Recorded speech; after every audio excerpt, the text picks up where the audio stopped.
Mesdames et messieurs, bonjour. Nous sommes toujours au MITA 2023 qui se déroule à Ouagadougou, au Burkina Faso. Et pour cet entretien, nous recevons le représentant du SILS, M. Adamou. M. Adamou, bonjour. Bonjour, monsieur. Comment vous allez? Je vais très bien. Alors, nous venons de terminer la cérémonie officielle et la visite des stands où nous avons pu voir quelques innovations et quelques technologies. Quels sont vos premiers sentiments? Merci beaucoup, monsieur. Et moi, je pense que le MITA est un dispositif très important, non seulement pour le CORAF, mais aussi pour l'ensemble des pays membres de l'Afrique de l'Ouest, parce que nous sommes dans un monde où l'accès aux différentes technologies cause de plus en plus de problèmes pour nos paysans. Et de ce fait, un tel dispositif permet à l'ensemble de ces acteurs de se retrouver et d'échanger sur les nouvelles pratiques et les nouvelles connaissances qui permettent d'améliorer la sécurité alimentaire et le bien-être de la population de notre région. D'accord. Alors, avec le changement climatique, les instabilités des saisons, alors pour vous qui représentez le SILS, quels peuvent être les enjeux d'une telle initiative, les technologies dans le domaine agricole par exemple? Et je pense que les défis de notre région sont énormes. Et de ce fait, nous sommes dans un contexte de changement climatique aigu, mais aussi de risques socio-économiques. Et de ce fait, nous devrons tenir compte de toutes ces caractéristiques climatiques, socio-économiques pour pouvoir bâtir notre économie, pour pouvoir bâtir le développement agricole, pour la sécurité alimentaire et nutritionnelle de notre région et pour également créer des emplois, mais aussi le revenu pour le bien-être de la population. Et aujourd'hui, le SILS est une institution qui travaille beaucoup plus avec les services climatiques. Notamment, nous avons des outils comme PREGES, comme PRESAS, comme également le cadre harmonisé, qui permettent d'informer les décideurs sur le niveau de la sécurité alimentaire de la région, mais aussi pour le PREGES qui permet d'informer les décideurs sur le comportement d'une campagne donnée afin que les paysans puissent prendre des dispositions nécessaires en fonction des prévisions climato-hydrologiques qui se dessinent.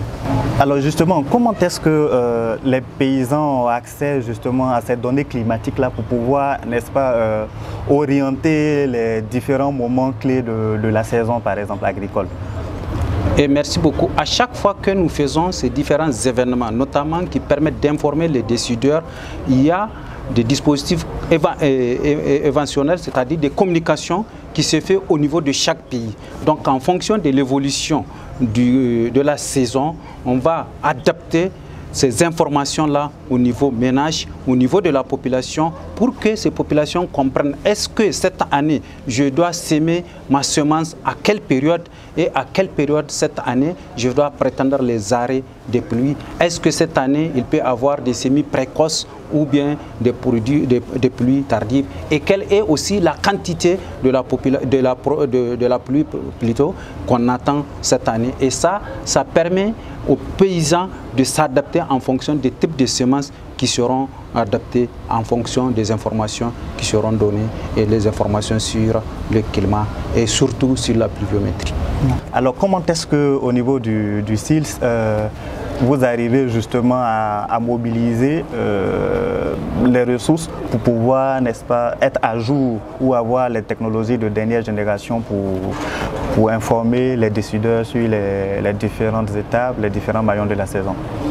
Et vous avez parfaitement raison. Et avec la rareté de ressources, ce qui est en train de faire, c'est vraiment la synergie d'action avec un certain nombre de partenaires.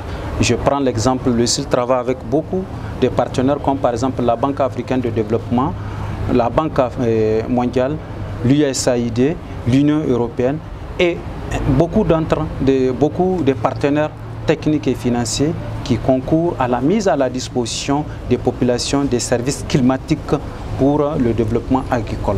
Comment est-ce que vous arrivez à mobiliser de façon spécifique le secteur privé? Parce que là, vous parlez des institutions internationales, mais actuellement, avec la rareté des ressources au niveau international, est-ce que le secteur privé de nos différents pays en Afrique de l'Ouest et du Centre n'a pas un rôle ou ne pourrait pas jouer un rôle conséquent dans la mobilisation des ressources? Et je pense que de plus en plus, le SILS est orienté vers cette dimension, pour la simple raison que les secteurs privés peuvent jouer un rôle important dans la mise à disposition des agriculteurs des services climatiques très importants. Et actuellement, le SILS, hier même, nous avons tenu une réunion pour permettre de dégager un certain nombre d'activités qui permettent au secteur privé, le PPP, les 3P, comme on le dit, d'accéder à un certain nombre de financements et améliorer, créer des emplois, mais aussi améliorer le revenu des populations dans nos régions. D'accord. Alors nous sommes à la fin de notre entretien. Est-ce que vous avez un mot de la fin? Merci beaucoup. Je pense que nous sommes dans un monde moderne. Et qui dit moderne, je pense que le MITA, comme nous l'avons déjà fait avec le système de deuxième génération sur les marchés, il serait nécessaire de créer une plateforme régionale qui permette d'insérer l'ensemble des technologies et de créer des liens, comme on le dit, des bourses qui permettent à l'ensemble de ces acteurs de se connecter à travers cette plateforme.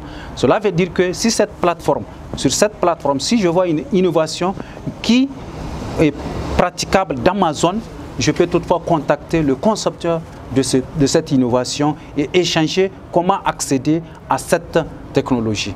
Au lieu de faire B2B, je pense qu'à la longue, ça va être beaucoup plus coûteux et nous, dans un monde de rareté de ressources, et nous devrons de ce fait penser à l'élaboration des plateformes et à la digitalisation de ces informations pour permettre à l'ensemble des acteurs d'accéder à ces informations utiles pour le développement agricole et pour la sécurité alimentaire et nutritionnelle des populations les plus vulnérables de notre région.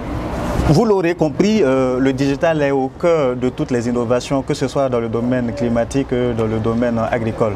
Et comme le CIS a déjà initié, n'est-ce pas, des stratégies basées sur le partenariat public-privé en vue de mobiliser le secteur privé pour le financement des recherches dans le domaine climatique.